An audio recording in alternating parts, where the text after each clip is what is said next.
As you can see, I couldn't quite restrain myself, and I added more leather straps to the guard because it looks so cool. I just got all caught up in that, and I would suggest you do the same thing on your own time. Just add leather and all kinds of ornamentation to the sword just to make it look really alive, and all of these pieces of stitching add so much detail. So speaking of detail, that's what we're going to be doing right now. One of the first things that I want to talk about is some shading. So I'm going to start a new layer. On the very top, I'll click on the pommel and I'll create a layer and call this shadows,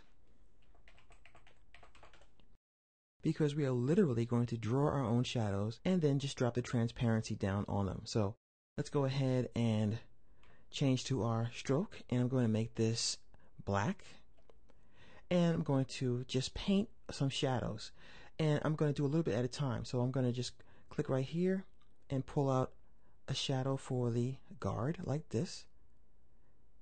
And as I always say, don't worry about accuracy, because why? That's right, say it with me. We can always go back later on with the direct selection tool to fix things. Let's press X on the keyboard and give this a black fill. Now, of course, that doesn't look like much of a shadow because it's too powerful. We can always tweak it later so it matches up. But what I want to do is go over here to the opacity. If you don't have your transparency panel open, just go to Window, Transparency, and just drop the transparency down quite a bit, like so. So we have a shadow that we create on our own. And it allows us to see, of course, through it to whatever's below. Let's continue with our shadows, and we're going to do, yes, all of them on one layer.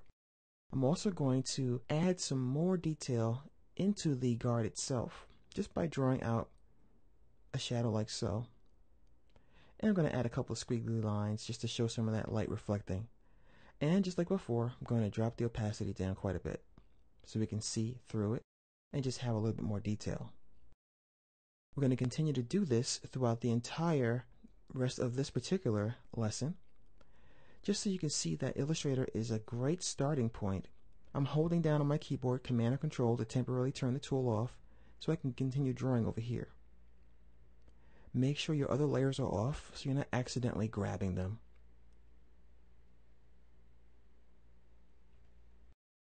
Now I'm going to shift select these guys, and I'm going to once again drop the opacity down. And as you can see, if you squint, it looks really good. And we'll go back in later on, or you guys will later on, and tweak it to your heart's content. I'm also going to add just a little bit more shadow in this part of the actual fuller. So I'm going to grab my pen tool yet again and just lightly trace over some of the fuller.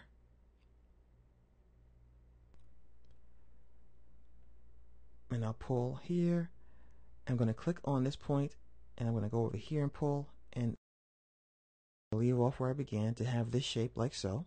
And once again, we'll knock that opacity down just to add a little bit more of a depression in there, push it down some more. Another thing I want to mention to you guys is that Illustrator and its 3D tools are kind of like working with Poser or any other application where you have base 3D elements like this. You can then take this into Photoshop and then add metallic effects to it, and glows, and the occasional lens flare, and really embellish the artwork that we started right within Illustrator. As you remember before we started adding the runes and the gradients and everything was just flat gray. And that's really the beauty of, taking your time and adding all your layers.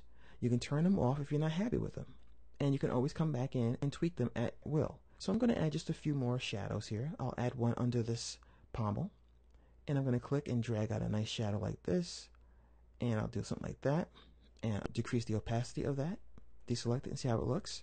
And that looks really cool. We can keep going all day on this, but what I want to do in the next part is talk about how to change some of the colors of the strokes that encompass our 3D elements. And then we'll talk about one last step, which is important for something like this, which is, of course, the nicks and scratches. It is a weapon, which means it clashes with other weapons, so we need to have some cuts along the blade itself.